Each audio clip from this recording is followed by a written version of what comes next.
بانی P T I Imran Khan سے وزیر اعلیٰ کے پی علی امین گنڈاپور نے اڈیالہ جیل میں اہم ملاقات کی، جس میں موجودہ سیاسی حالات اور پارٹی کے اندرونی معاملات پر تفصیلی گفتگو ہوئی۔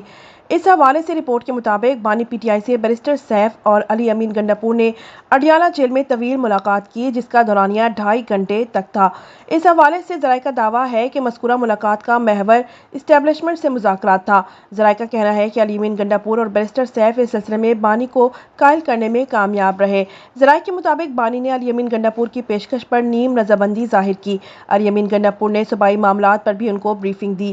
معاملات میں رہنماؤں کے درمیان قیادت پر سوشل میڈیا پر جاری تنقید بھی زیر بحث آئی۔ ملاقات میں اداروں سے ٹکراؤ کی پالیسی بھی نظر ثانی پر بات ہوئی۔ ذرائع کا کہنا ہے کہ بانی نے علی امین اور بیرسٹر سیف کو اسٹیبلشمنٹ سے مذاکرات کا ٹاسک دے دیا ہے، تاہم اسٹیبلشمنٹ سے مذاکرات میں پیش رفت تک خفیہ رکھنے پر اتفاق کیا گیا۔ ذرائع نے مزید بتایا ہے کہ آنے والے چند دنوں میں علی امین گنڈاپور بانی سے ایک اور ملاقات کریں گے۔ اس کے علاوہ ملاقات میں پارٹی کے اندرونی معاملات اور حکومتی امور پر تفصیلی گفتگو ہوئی۔ اسپیکر کے پی اسمبلی بابر سلیم اور اعظم سواتی کے درمیان تنازع پر بھی گفتگو کی گئی۔ ذرائع کا کہنا ہے کہ بابر سلیم کی اسپیکرشپ ختم ہونے کا خطرہ ٹل گیا۔ بانی نے علی امین کو بابر سلیم اور اعظم سواتی کا تنازع حل کرنے کی ہدایت کی۔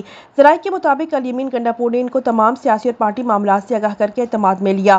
بانی پی ٹی آئی نے دہشت گردی کے خلاف وزیر اعلیٰ کی پالیسی اور ان کے موقف کی تائید کی۔ بانی پی ٹی آئی نے کے پی حکومت سے متعلق علی امین کو تمام اختیارات دے دیے۔ بانی پی ٹی آئی نے تمام سیاسی جماعتوں کے ساتھ مل کر حکمت عملی بنانے کی بھی ہدایت کی۔